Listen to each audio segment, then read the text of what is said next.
네, 오늘 세귑주일 특세 두 번째 날 오늘 주시는 하나님 말씀은 말라기 3장 16절에서 18절 말씀입니다. 네, 우리 한 절씩 교독하겠습니다. 16절 제가 읽습니다.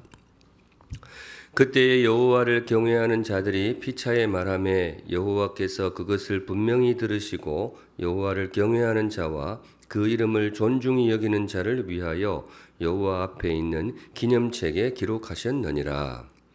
만군의 여호와가 이르노라.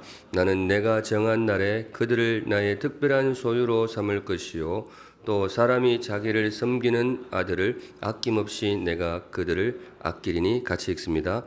그때에 너희가 돌아와서 의인과 악인을 분별하고 하나님을 섬기는 자와 섬기지 아니하는 자를 분별하리라. 아멘. 네, 두 번째 날 또 오늘 저희는 목사님 통해서 귀한 말씀 주실 줄로 믿습니다. 기대하는 마음으로 나오실 때 큰 박수로 환영하도록 하겠습니다.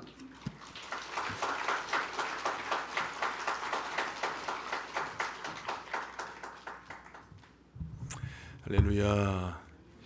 사람의 관계가 참 재미있다 싶은 게 한 번 봤을 때보다 두 번 봤을 때가 더 깊어지는 것 같습니다.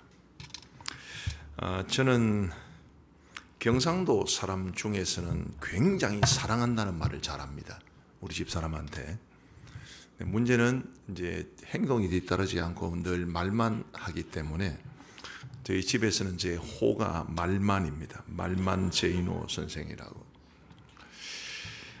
제가 이제 몸은 안 따라가고 이제 말로 뭐 사랑한다 이런 말로 이제 어려운 상황을 모면하려고 할 때 제 집사람이 늘 인용하는 성경 구절이 있습니다. 말과 혀로만 사랑하지 말고 행함과 진실함으로 하자. 뭐 이런 이야기를 꼭 해주어서 목사님 이제 사모가 말로 그렇게 공격을 하니까 저도 방어할 말이 있어야 되지 않습니까? 제가 종종 인용하는 성경 구절이 소가 없으면 구유는 깨끗하려니와 소의 힘으로 얻는 것이 많으니라.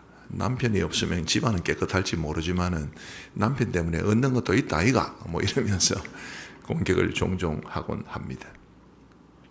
믿음도 그렇고 사랑도 그렇고 말만 하는 것은 대단히 위험합니다. 사랑한다면 그 사랑에 적합한 행동으로 드러나는 것이 중요하고, 우리가 믿는다 말한다면 믿음으로 살아가는 게 중요하지 않겠습니까?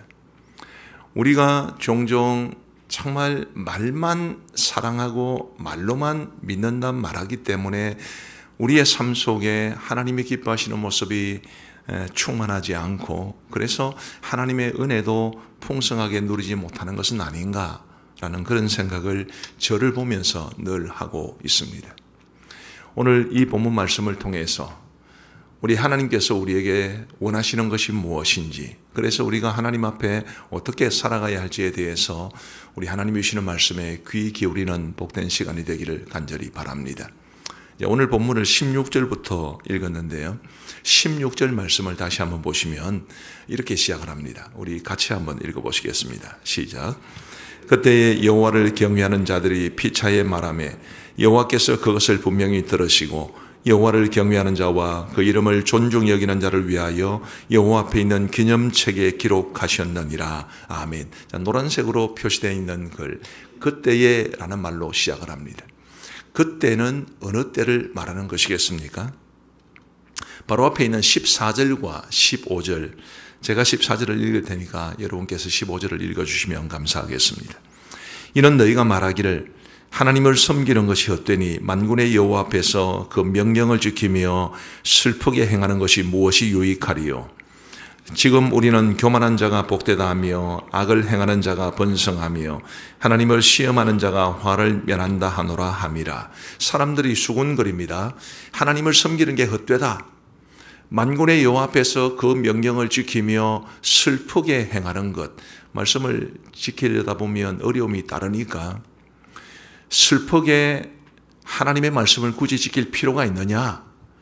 지금 우리는 교만한 자가 복되다 라고 말할 수밖에 없을 만큼 교만한 사람들이 더 잘 되는 것 같다.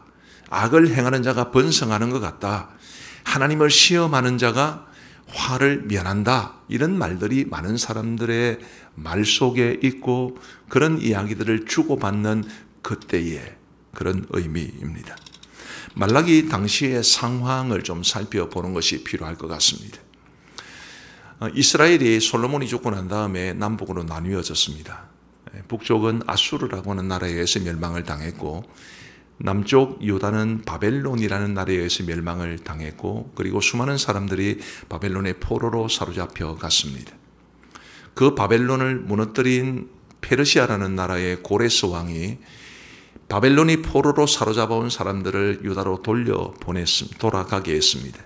그렇게 해서 돌아온 사람들이 이제 성전을 재건하는 일이 에스라 성경의 전반부에 기록되어 있습니다. 그리고 에스라가 돌아와서 그가 유다 백성들에게 하나님의 말씀, 하나님의 율법을 바르게 가르쳐서 영적 갱신 운동을 했다는 것이 느헤미야서 후반부에 기록되어 있습니다. 성전은 재건했지만 성벽이 아직은 완공되지 않았기 때문에 예루살렘 성이 상주할 만한, 사람들이 상주할 만한 성읍이 되지 못한 상태에서 느헤미야가 돌아와 가지고 성벽을 쌓았다는 이야기가 느헤미야서 앞부분에 기록되어 있습니다. 자, 그랬기 때문에 이제 이 페르시아에서 돌아온 유다 백성들의 마음에는 성전도 완공했지요, 성벽도 쌓았지요. 그래서 하나님께서 그들에게 큰 복을 주실 것이라고 기대했습니다. 그러나 현실은 만만치가 않아서 비록 페르시아의 고레스 왕이 유다 백성들을 돌려보내긴 했지만 그러나 그들에게 독립국가를 허용하지는 않았습니다. 그래서 이 유다 땅은 여전히 페르시아의 식민지, 속주로 남아 있었고 그리고 그 유다 백성들의 경제적인 모습도 썩 그렇게 좋아 보이지는 않았던 것 같습니다. 당연히 그 사회가 여러모로 어렵고 어지러운 상황이었기 때문에 이 유다 사람들의 마음이 상한 것 같습니다. 하나님, 우리가 저 머나먼 페르시아에 돌아와서 성전도 지어서 봉헌했고 성벽도 다 짓고 이제 예루살렘 성이 이렇게 예전처럼 사람이 살 만한 곳이 되었는데 왜 우리 형편은 이렇습니까?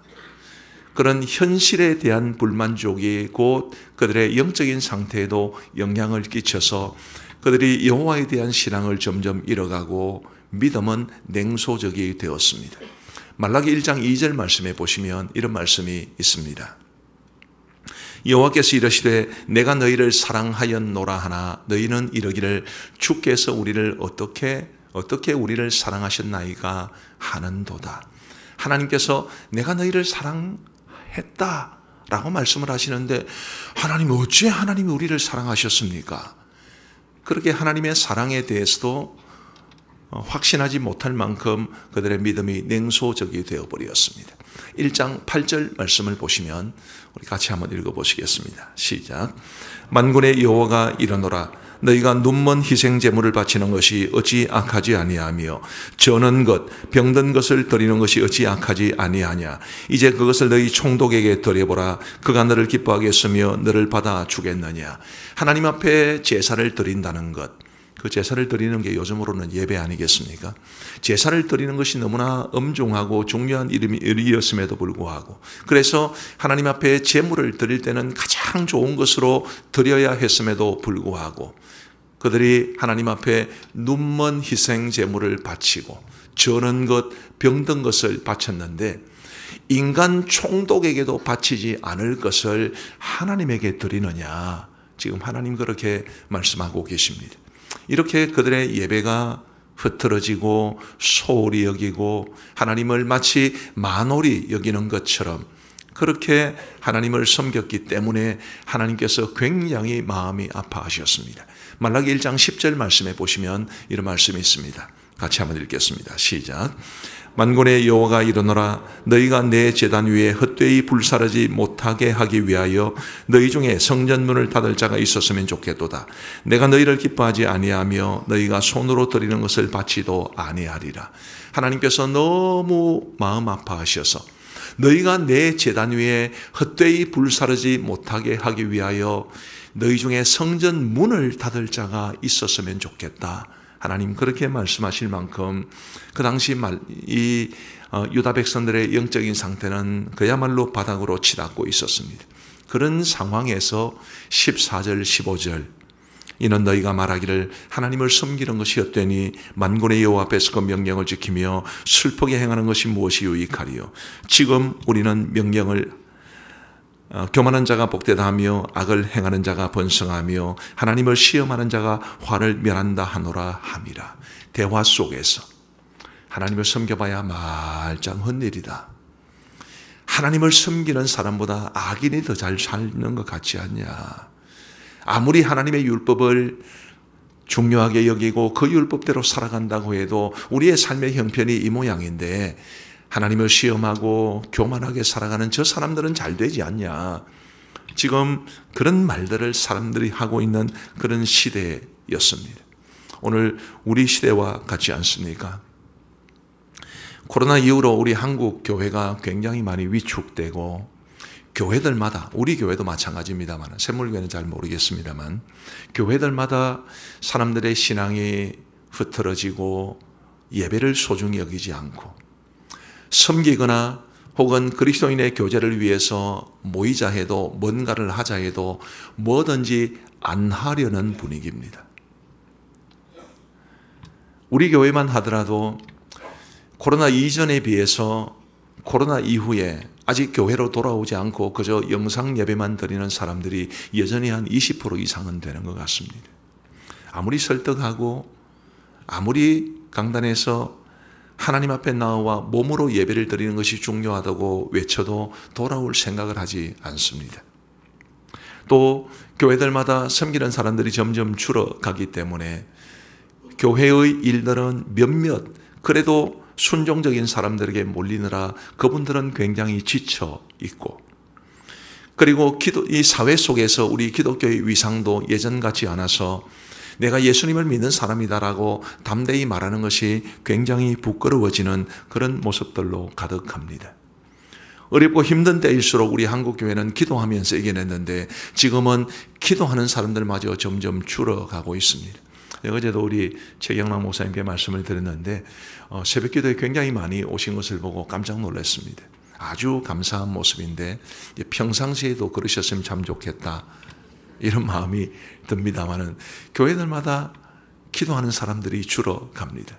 저희 교회도 정말 보배와 같은 늘 새벽 제단을 지키시며 눈물로 기도하시면서 자녀들을 양육하시고 가정을 지키시고 교회를 지탱하시고 또 세계 선교를 위해서 헌신하셨던 그런 기도의 용사들이 점점 나이가 들면서 몸이 약해지고 요양병원으로 가시거나 혹은 자녀들 곁으로 가시면 그 자리를 대신 채워주는 사람이 없습니다. 점점 기도하는 사람들이 줄어들고, 이 모든 것들을 제 용어로 한마디로 말하면 신앙의 주변화가 지금 진행되고 있습니다. 신앙이 우리의 삶의 중심이어야 되는데 점점 신앙이 주변으로 밀려나고 있습니다. 우리가 하나님 중심, 성경 중심, 교회 중심 이런 정말 귀한 삶의 원리가 있음에도 불구하고 하나님 중심이 아니라 나 중심이고 성경 중심이 아니라 세상 중심이고 교회 중심이 아니라 돈 중심이 되어버린 듯한, 그렇게 우리의 신앙이 점점 주변으로 밀려나는 것 같은 그런 시대가 오늘 우리 시대의 모습이지 않나 싶은 그런 안타까운 마음이 많습니다. 그런데 말라기 시대에 정말 그런 어렵고 힘든 시대에 별스럽게 대세를 거스르며 살아갔던 사람들이 있습니다. 오늘 본문에 등장하는 사람들이 바로 그 사람들인데 16절을 다시 한번 보십시다. 그때에 여호와를 경외하는 자들이 피차의 말함에 여호와께서 그것을 분명히 들으시고 여호와를 경외하는 자와 그 이름을 존중히 여기는 자를 위하여 여호와 앞에 있는 기념책에 기록하셨느니라. 대세가 하나님 잘 믿어봐야 소용없다. 하나님 앞에 정성껏 제사를 드려봐야 아무 의미 없다. 하나님의 율법대로 살아간다고 뭐가 그렇게 변화되냐. 이런 것이 대세였을 때 비록 소수이기는 했지만 여호와를 경외하는 사람들과 그리고 하나님을 존중히 여기는 사람들이 있었다라고 오늘 본문은 말해 줍니다. 저는 이제 저희 가암정교회에서 담임 목회를 한 지가 16년 반이 되었습니다.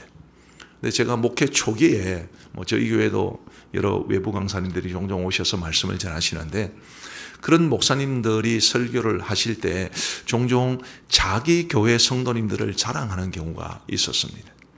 그런 말씀을 들을 때마다 제 마음속에 굉장히 강하게 드는 소망이, 하나님, 저도 어디 다른 교회 가서 설교할 때 우리 성도들 좀 자랑할 수 있게 해주세요. 예화집에 나오는 어떤 사람, 이런 사람 말고 우리 교회 성도들에 대해서 제가 자랑스럽게 이야기할 수 있는 그런 성도들을 저에게 주옵소서. 그런 소원이 있었고 그렇게 기도했습니다. 그리고 감사하게도 하나님께서 그런 제 마음을 이쁘게 여기셨는지 정말 저에게 지금까지 좋은 성도들을 많이 보내주셨습니다. 그 중에 한 분 이야기를 드리려고 합니다. 이야기를 드리기에 앞서 우리 샘물교회 성도님들도 우리 최경남 목사님 밖에서 설교 많이 하시는데 목사님 설교에 예화로 등장하는 주인공이 되시기를 바랍니다. 욕하는 그런 주인공 말고 칭찬하고 자랑하는 주인공. 얼마나 좋아요. 목사님, 그죠? 우리 목사 입장에서 얼마나 그런 사람들 좋습니까? 한 번은 저희 교회에 굉장히 좀 특별한 어떤 남자분이 등록을 하셨습니다. 제가 그분이 특별한 분인 줄 몰랐습니다.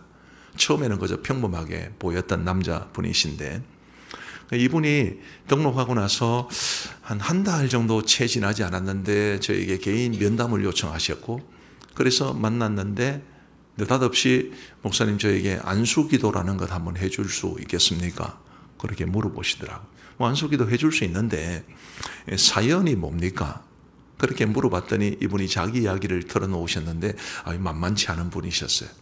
그분이 지금 유튜브 방송을 듣고 있는지도 모르겠습니다만 양아치로 살아오신 분입니다. 집사님 미안합니다. 옛날에 집사님 그러셨잖아요. 양아치로 살아오신 분이셨어요.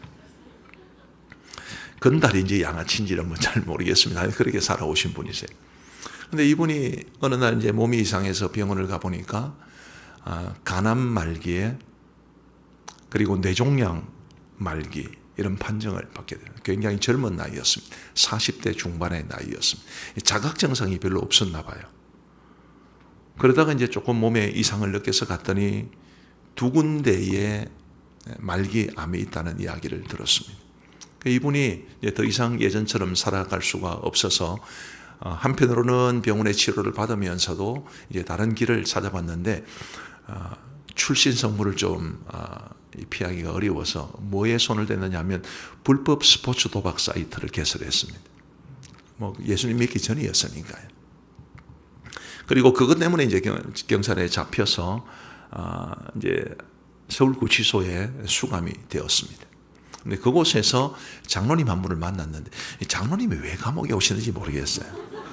장로님 한 분을 만나게 됐는데 그 장로님이 전도를 하셔서 옥중에서 예수님을 영접하게 되었습니다. 그리고 말기암을 2개를 가지고 있었기 때문에 병보석이 인정이 돼가지고 창원으로 내려오셔서 자기 발로 찾아온 곳이 우리 교회였습니다. 그런데 이분이 정말 예수님을 제대로 만난 것 같습니다. 예수님을 믿는 기쁨이 그분 안에 얼마나 충만한지. 그러니까 제가 그 사연을 듣고 이제 안수기도를 했는데 부탁이 하나 있다면서 이렇게 이야기를 해요.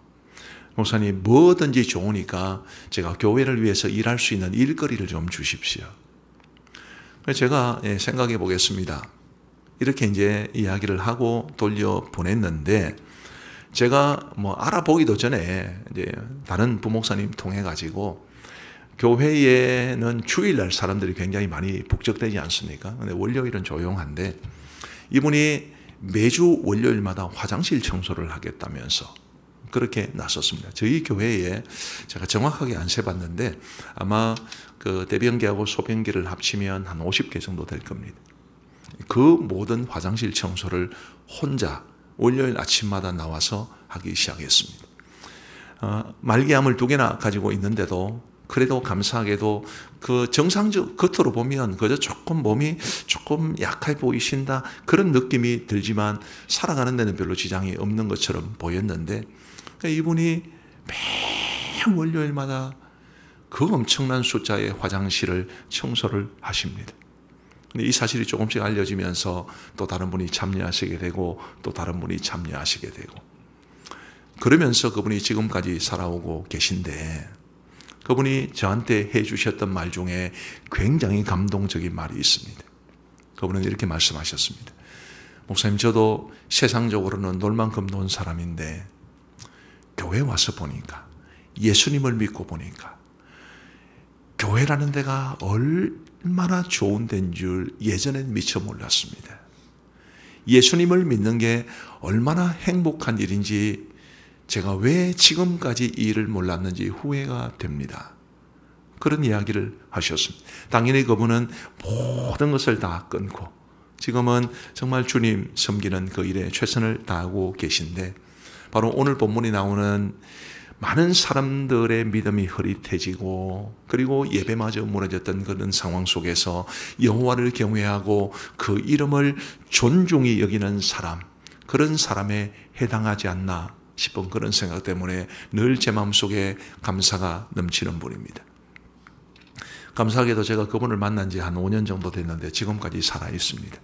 여전히 암으로 투병하면서 어려움을 겪으면서도 정말 열심히 신앙생활 하시고 그분의 얼굴 모습을 보면 늘 기쁨이 있습니다.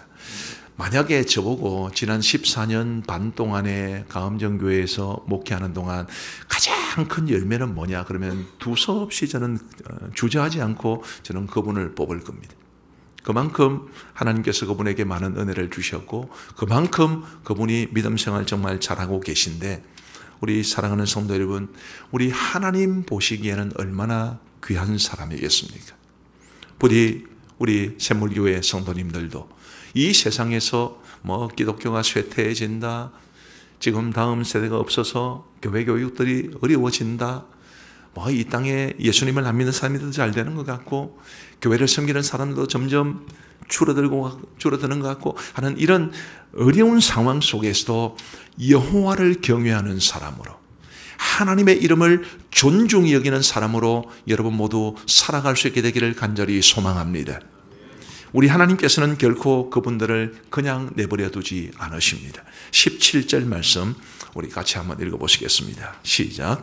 만군의 여호와가 이르노라. 나는 내가 정한 날에 그들을 나의 특별한 소유로 삼을 것이요 또 사람이 자기를 섬기는 아들을 아낌같이 내가 그들을 아끼리니 나의 특별한 소유로 삼을 것이요. 저는 이 특별한 소유라는 말을 정말로 좋아합니다. 히브리어로는 세굴라라고 하는데요, 어떤 학자는 이 세굴라라는 단어를 이렇게 표현했습니다. 머릿속에 한번 상상을 한번 해보실 필요가 있는데요, 구두쇠로 유명한 사람이 우리나라에는 놀부일 거고 아마 서구 사회는 스크루지 영감 같은 분일 겁니다. 굉장히 구두쇠로 살아오면서 자식들도 또 아내도 소홀히 여기면서 평생 돈 모으는 데만 급급했던 한 사람이 아무도 보지 않는 그런 방에서 문 다 걸어 잠그고 촛불 하나 켜놓고 보배함을 열어서 자신이 평생 모아놓았던 그 값진 보배들을 손에 쫙 들고 굉장히 행복해하는 모습 그려지십니까? 제가 설명을 잘했는지 모르겠습니다. 그때 그 구두쇠가 바라보면서 자기 인생의 의미처럼 여기는 그런 보배를 세굴라라고 할 수 있지 않겠나 그렇게 생각합니다. 하나님이 시대적으로 영적으로 허물어져가는 그런 시대에 여호와를 경외하고 그 이름을 존중히 여기는 사람을 그런 특별한 존재로 여기신다라는 것이 오늘 본문이 우리에게 말해주는 교훈입니다. 우리 사랑하는 성도 여러분, 부디 하나님이 존귀하게 여기는 사람, 하나님이 특별한 소유로 여기시는 사람, 하나님의 세굴라로 살아가시는 여러분들 되시기를 간절한 마음으로 부탁을 드립니다. 하나님께서는 이런 세굴라들에게 큰 복을 주시는데 세 가지로 설명할 수 있을 겁니다. 먼저 17절 말씀을 다시 한번 보시면, 만군의 여호와가 이르노라. 나는 내가 정한 날에 그들을 나의 특별한 소유로 삼을 것이요 또 사람이 자기를 섬기는 아들을 아낌같이 내가 그들을 아끼리니. 사실은 하나님께서 특별한 소유로 삼으신다라는 것 자체가 큰 복입니다만은 조금 더 세밀하게 말씀을 드리면 사람이 자기를 섬기는 아들을 아낌같이 내가 그들을 아끼리니 라고 말씀하고 있습니다. 요즘은 뭐 자녀가 하나인 가정도 많습니다만은 자녀가 둘 이상 되는 가정에는 자녀들이 다 똑같지 않지 않습니까? 물론 부모가 다 자녀를 사랑하지요. 말 잘 듣는 자녀가 있고 말 안 듣는 자녀가 있을 때 누구를 더 사랑하느냐라고 물어보면 참 난감합니다. 말 잘 듣는 자녀는 말 잘 듣는 자녀여서 사랑스러운 마음에 좋게 대해주는 마음으로 그 아들을 소중히 여기는 것이고 말 안 듣는 아들이라도 포기할 수는 없지 않습니까? 애타는 마음으로 자녀들을 사랑하고 그래서 누가 더 소중하냐라고 물어보면 참 답하기가 어렵기는 합니다만은 그래도 우리 부모도 인간인지라 두 자녀가 있을 때 혹은 세 자녀, 네 자녀가 있을 때 그중에 참 부모를 아껴주고 부모에 대해서 섬세한 배려를 하는 그런 자녀가 있으면 그런 자녀들을 다른 자녀들보다 더 아끼는 것이 그게 인지상정 아니겠습니까? 하나님께서 세굴라들을 그렇게 보신다는 의미입니다. 하나님의 자녀로 부름받은 모든 사람들을 다 소중히 여기시지요. 그러나 정말 그 중에서도 하나님을 경외하고 그 중에서도 하나님을 더 존중히 여기는 사람들을 하나님께서는 더 아껴주시는데 자기를 잘 섬기는 아들을 아껴주심 같이 하나님이 그들을 아껴주신다라고 말씀하십니다. 제가 우리 샘물교회 성도님들에게 괜히 비교의식을 부추겨서 더 교회에 충성하시고 그렇게 말하는 것이 아닙니다. 하나님의 마음을 말씀드리고 있는 겁니다. 정말 어렵고 힘든 상황 속에서 많은 사람들의 믿음이 흐릿해지는 그런 상황 속에서 그래도 대세를 거슬러 하나님을 경외하고 그 이름을 존중히 여기는 것이 얼마나 값진 일인가를 말씀드리고 싶은데 우리 하나님께서 정말 소중히 아껴주시는 여러분 모두가 되시기를 간절한 마음으로 축원합니다. 첫 번째 복이 이것입니다. 하나님이 그들을 정말 아껴주신다. 하나님이 세굴라에게 주시는 두 번째 복은 하나님께서 그들의 대화를 결코 잊지 않으신다라는 것입니다. 16절 말씀을 다시 한번 보시면 그때의 여호와를 경외하는 자들이 피차에 말하매 그들이 뭘 말했는지는 모릅니다. 피차에 말하매라고 했는데 무슨 대화가 오갔는지는 잘 모르는데 여호와께서 그것을 분명히 들으시고 라고 말씀해 주셨습니다. 여호와를 경외하는 자들이 피차에 무슨 말을 나누었을까요? 아마 이런 말 아니겠습니까?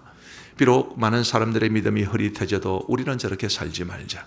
많은 사람들이 하나님 앞에 드리는 제사, 예배를 소홀히 여기도 우리는 그렇게 하지 말자. 그런 대화를 나누지 않았겠습니까? 그런데 그들이 그런 대화를 하나님께서 분명히 들으시고 그리고 여호와를 경외하는 자와 그 이름을 존중히 여기는 자를 위하여 여호와 앞에 있는 기념책에 기록하셨느니라. 그렇게 기록하고 있습니다. 이 기념책이라는 말을 표준 세번역 성경은 비망록이라고 번역을 했습니다. 혹시 여러분 젊으셨을 때 비망록 가져보신 적이 있습니까? 저는 없는데 제 바로 위에 형님이 비망록을 가지고 계셨습니다. 그거 보면 안 되는데 제가 몰래 한번 본 적이 있어요. 고등학교 때였던 것 같습니다. 우리 형님은 이렇게 소중히 여기는 노트에 뭔 비밀스러운 이야기를 좀 기록했을까 싶어가지고 몰래 우리 형님은 지금 이 유튜브를 안 보고 있을 확률이 확실하기 때문에 제가 말씀을 드립니다. 제가 이제 쭉 살펴봤는데 제가 굉장히 놀랐습니다. 한 장 한 장 넘길 때마다 한 사람만 이름만 기록되어 있더라. 진수, 박진수. 그분이 우리 형수님이 되셨습니다. 사랑하는 여인의 이름을 노트에 얼마나 많이 기록해 놨는지. 비망록은 그런 거지요. 다른 사람들에게 보여주기도 아까워하는 내게 있어서 정말 소중한 것을 기록해 놓는 것이 비망록인데 하나님의 비망록에는 뭐가 기록되어 있느냐 하면 여호와를 경외하는 자와 그 이름을 존중히 여기는 사람들이 피차에 나눈 모든 대화가 그 비망록에 기록되어 있다. 저는 이 말씀이 너무 좋습니다. 목사가 되고 보니까 우리 성도님들 살아가는 모습이 눈에 보이고 모든 성도님들 한 분 한 분이 정말 너무너무 귀하지만 미안하지만 그 중에서도 좀 특별히 마음이 가는 분이 계시거든요. 근데 그런 분들을 바라보면서 참 목사의 마음에도 정말 각별한데 하나님께서 얼마나 귀하게 여기실까. 그런데 우리 하나님께서 그런 분들을 귀하게 여기실 뿐만 아니라 믿음으로 나누는 모든 대화를 하나님의 비망록에 기록하시니까 이게 얼마나 은혜가 되는가 싶습니다. 우리 사랑하는 성도 여러분, 혹시 이 찬송 좋아하십니까? 당신의 그 섬김이 천국에서 해같이 빛나리. 당신의 그 겸손이 천국에서 해같이 빛나리. 당신의 그 믿음이 천국에서 빛나리. 당신의 그 충성이 천국에서 빛나리. 그 다음 가사가 뭐죠? 주님이 기억하시면 족하리. 예수님 사랑으로 가득한 모습, 천사도 흠모하는 아름다운 그 모습, 천국에서 해같이 빛나리. 이렇게 되는데 주님이 기억하시면 족하리. 참 이 가사가 저는 제 마음속에 늘 깊이 새겨집니다. 우리 주님이 기억하시면 사람들 다 몰라줘도, 담임 목사님이 몰라줘도 주님이 기억하시면 그것으로 족하리. 우리 샘물교회 성도님들, 특별히 특별 새벽기도에 참여하신 여러분들, 여호와를 경외하고 그 이름을 존중 여기는 마음으로 피차의 대화를 나누시고 그 믿음으로 살아가실 때 하나님께서 여러분들을 아시고 여러분들의 섬김과 마음과 다른 사람들과 나눈 대화와 그 모든 것들을 기억하시고 비망록에 기록해 두셨다는 사실을 위로로 삼으시고 우리 하나님 잘 믿고 살아가시는 여러분 모두가 되시기를 주님의 이름으로 축복합니다. 마지막 세 번째로 하나님께서는 그들에게 천국의 상급으로 갚아주실 겁니다. 17절 말씀에 내가 정한 날이라는 말이 나옵니다. 만군의 여호와가 이르노라 나는 내가 정한 날에 그들을 나의 특별한 소유로 삼을 것이요. 그리고 이어지는 18절에 보면 그때에 라는 말이 있습니다. 그때에, 바로 하나님이 정하신 날이죠. 그때에 너희가 돌아와서 의인과 악인을 분별하고 하나님을 섬기는 자와 섬기지 아니하는 자를 분별하리라 이렇게 말씀하셨는데, 하나님이 정하신 날, 그때 여러 가지 해석들이 있겠습니다만은 또 많은 것들을 포함할 수 있겠습니다만은 분명한 것은 종말의 그날을 가리킬 것은 분명한 사실입니다. 하나님께서 종말의 때에 비로소 우리를 특별한 존재로 삼으신다, 그런 말이 아닙니다. 하나님이 우리를 언제나 특별한 존재로 여기시고 특별한 소유로 우리를 대하시고 정말 우리를 아껴주시지만 그러나 겉으로 표시가 안 날 수 있습니다. 예수님 믿는 사람이나 안 믿는 사람이나, 대충 믿는 사람이나 정말 여호와를 경외하는 사람이나 겉으로 드러나는 모습이 별로 표시가 나지 않을 수 있는데, 그런데 18절 말씀을 다시 한번 보시면 그때에 너희가 돌아와서 의인과 악인을 분별하고, 하나님께서 의인은 이렇게 대하시고 악인은 저렇게 대하시는구나라는 것이 확연하게 보이는 날이 바로 그때, 또 하나님을 섬기는 자와 섬기지 아니하는 자를 분별할 것이라고 하셨으니까 하나님 잘 섬기며 산 사람과 그렇지 않은 사람이 확연하게 구별되는 그때가 있을 것이라고 우리 하나님은 약속해 주고 계십니다. 우리 사랑하는 성도 여러분, 아까 제가 잠시 한번 소개했던 당신의 그 섬김이 천국의 새같이 빛나리 이렇게 말씀드렸는데, 사실은 이 찬송은 제가 보기에는 좀 위험한 찬송입니다. 이 찬송으로 저희 교회도 서로 축복하기도 많이 했는데요, 자칫 잘못하면 우리가 섬기는 게, 우리가 겸손한 게, 우리의 믿음이 마치 대단한 것처럼 착각할 수 있게 만드는 그런 위험성이 있습니다.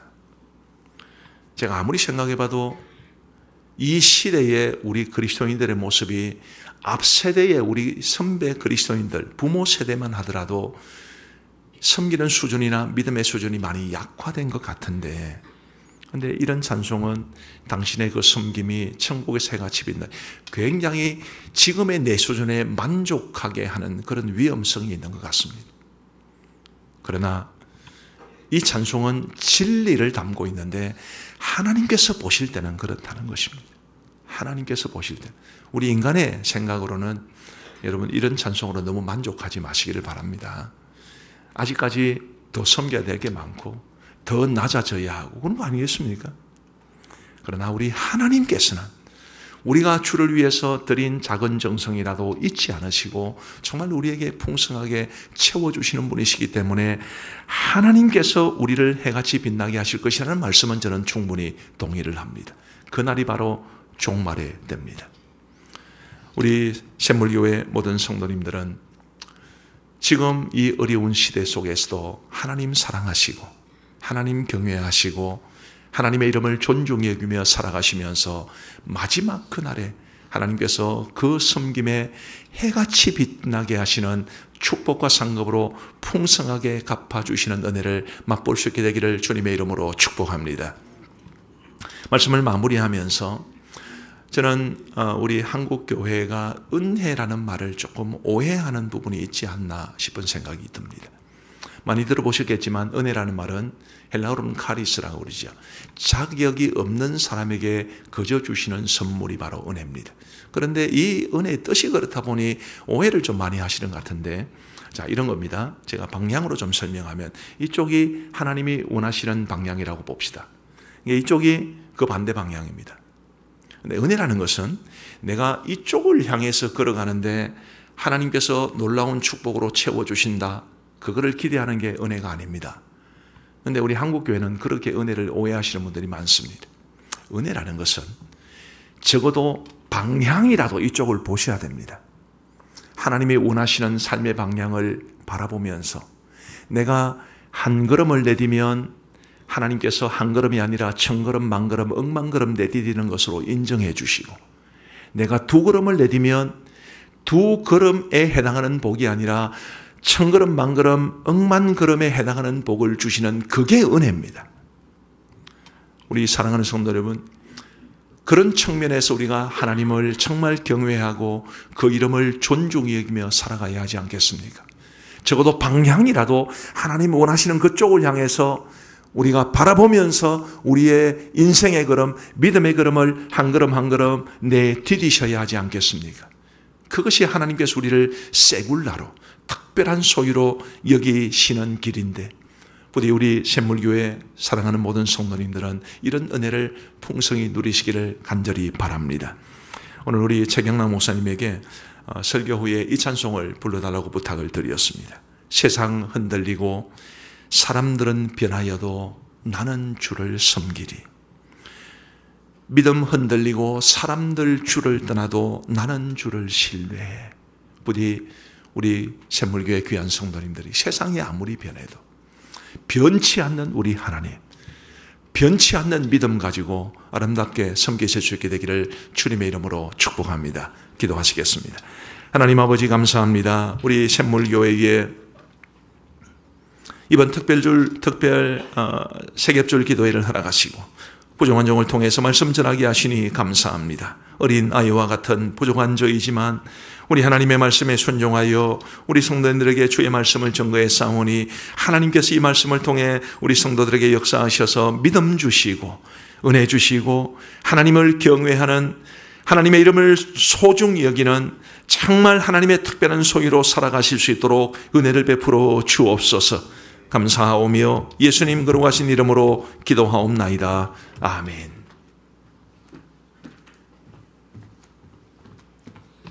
네, 귀한 말씀 전해주신 우리 재인우 목사님에게 큰 박수, 감사의 박수 한번 부탁드립니다. 네. 재인우 목사님이 이제 제가 처음 전해드렸더니 고맙다고, 한진환 목사님은 앞에다가 넣어줘서 고맙다고 그랬는데 아마 한 목사님이 오히려 더 긴장하시지 않을까 싶습니다. 아마 조금 있다가 일찍 내려가셔야 되는데 가서 목회 잘하세요. 태어나서 아무 말이나 막 해도 뒤끝정이 없는 형님 중에 한 분입니다. 네, 우리 말씀해 주신 대로 세상 흔들리고 우리 말씀 마음에 새기시면서 우리 함께 기도의 시간을 나아가도록 하겠습니다. 세상 흔들리고 사람들은 변하여도 나는 주를 섬기리.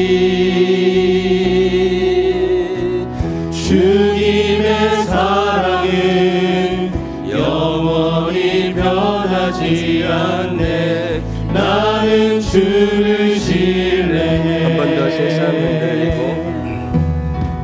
세상 흔들리고 사람들은 변하여도 나는 주를 섬기리.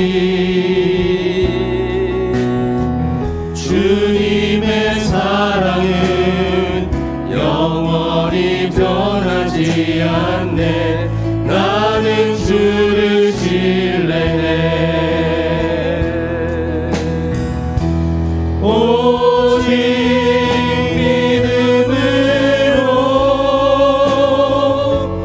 믿음으로 내가 살리라. 오직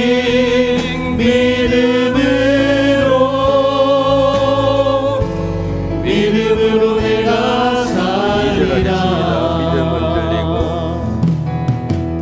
믿음은 들리고 사람들 주를 떠나도 나는 주를 섬기리. 주님의 나라는 영원히 쇠하지 않네. 나는 주를 신뢰해. 오직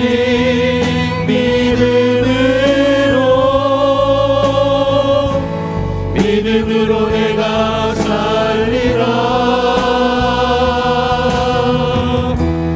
오직 믿음으로 내가 오직 믿음으로.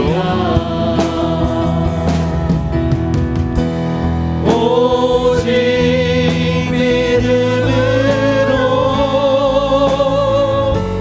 믿음으로 내가 살리라.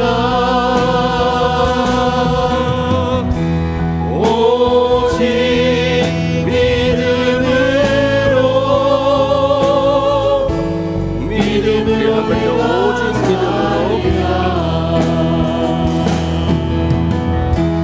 오직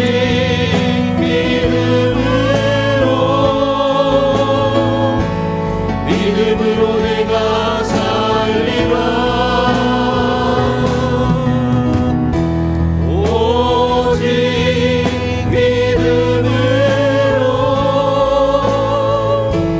믿음으로 내가 살리라. 정말 귀한 말씀 주셨는데요. 이 찬양이 어떤 면에서는 우리 제인호 목사님 주신 메시지를 그대로 담아내고 있는 것 같습니다. 우리 이 언어 그대로 한번 기도하겠습니다. 하나님, 제가 한번 믿음으로 살아보겠습니다. 세상에 또 심지어 교회 안에도 믿음을 향한 냉소들이 이렇게 퍼져나가기도 하지만 주님, 제가 그것을 거슬러서 정말 주님의 사랑과 주님의 인도하심, 말씀의 진리 되심을 믿고 제가 한번 믿음으로 살아보겠습니다. 주님, 나에게 힘을 더하여 주시옵소서. 다 같이 하나님 앞에 기도하겠습니다. 거룩하신 하나님 아버지, 우리 성도들에게